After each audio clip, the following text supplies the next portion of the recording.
शिवलोक कहा। शिवलोक तमोगुणी स्थान है, वहाँ के मालिक शिव जी हैं। शिव जी का दर्शन करने के बाद फिर जब आप ऊपर चढ़ोगे, उसी के ऊपर ब्रह्मा जी का लोक आएगा। ब्रह्मा जी का लोक वो रजोगुणी स्थान है, वहाँ के मालिक ब्रह्मा जी हैं। वो गायत्री, सावित्री और सरस्वती के साथ उस लोक में विराजमान हैं। और ब्रह्मा जी का दर्शन करने के बाद फिर जब आप ऊपर चढ़ोगे, उसी के ऊपर विष्णु लोक आएगा। विष्णु लोक वो सतोगुणी स्थान है, वहाँ के मालिक विष्णु जी हैं। उनका बड़ा मनमोहक स्वरूप है। उनकी 4 भुजाएं हैं और चारों भुजाओं में शंख, गदा, पद्म और चक्र सुशोभित है। और आप क्षीर सागर में लक्ष्मी जी के साथ विराजमान। ये तीनों देवता अपने अपने लोक में विराजमान हैं। प्रेमी भाई बहनों, जब आप भजन करोगे और घंटे शंख की आवाज को पकड़ करके जब आप ऊपर की ओर चढ़ोगे, तो ये सूरज, चांद, सितारों को पार करने के बाद सबसे पहले आपको शिवलोक मिलेगा। वहाँ शिव जी का दर्शन होगा। फिर जब आप ऊपर चढ़ोगे, उसके ऊपर ब्रह्मा जी का लोक आएगा।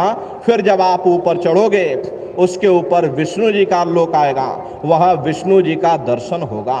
और फिर प्रेमी भाई बहनों, जब आप ऊपर चढ़ोगे, उसी के ऊपर आद्या महाशक्ति का देश आता। आद्या महाशक्ति का दर्शन करने के बाद फिर जब आप ऊपर चढ़ोगे, तो सबसे पहला लोक आएगा जिसे महात्माओं ने सहस्रदल कवल कहा। वहाँ के जो मालिक हैं वो निरंजन भगवान हैं। ये ब्रह्मा, विष्णु, महादेव ये निरंजन भगवान के ही पुत्र हैं। और ये आद्या महाशक्ति ये निरंजन भगवान की अर्धांगिनी हैं। और निरंजन भगवान स्वयं तीनों लोकों के मालिक हैं। उन्हीं को त्रिलोकीनाथ कहा गया। हिंदू उन्हीं को परमात्मा कहते, मुसलमान उन्हीं को खुदा कहते, ईसाई उनको गॉड कहते। ये जल एक है। जल को चाहे आप पानी कह लो, चाहे आप वाटर कह लो। इसी तरह प्रेमी भाई बहनों, वो परमात्मा भी एक है।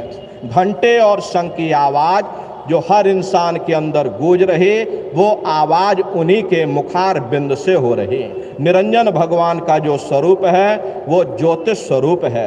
1000 बाती की अखंड ज्योति वहाँ पर बराबर जल रही। निरंजन भगवान का दर्शन करने के बाद फिर जब आप ऊपर चढ़ोगे, उसी के ऊपर ब्रह्म देश आएगा। प्रेमी भाई बहनों, त्रिकुटी देश आएगा। वहाँ के जो मालिक हैं वो ब्रह्म हैं। वहीं से मन और माया की उत्पत्ति हुई। वहीं से 3 गुण, रजोगुण, तमोगुण, सतोगुण, तीनों गुणों की उत्पत्ति वहीं से हुई। प्रेमी भाई बहनों, वहाँ के मालिक ब्रह्म हैं। प्रेमी भाई बहनों, वहाँ के मालिक का दर्शन करने के बाद फिर जब आप ऊपर चढ़ोगे, उसी के ऊपर रारंग देश आएगा।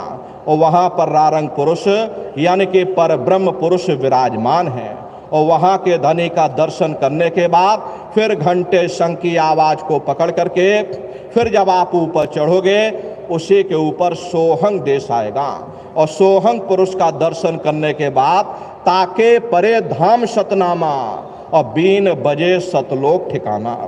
सोहंग देश के ऊपर वो 5वां देश आता, जिसे महात्माओं ने सचखंड देश कहा। वहाँ के जो मालिक हैं वो सतपुरुष भगवान हैं। प्रेमी भाई बहनों, वहीं से हम लोगों को नीचे उतारा गया और फिर शब्द को पकड़ करके मंजिल दर मंजिल अपने घर वापस वहीं पर पहुंचना है। शब्द शब्द पौड़ी पर चढ़कर पहुंचो सचखंड सतनाम।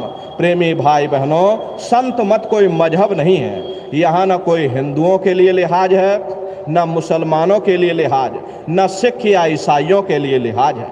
अरे भाई, आप हिंदू होकर के अंदर जाओ, आप मुसलमान होकर के अंदर जाओ।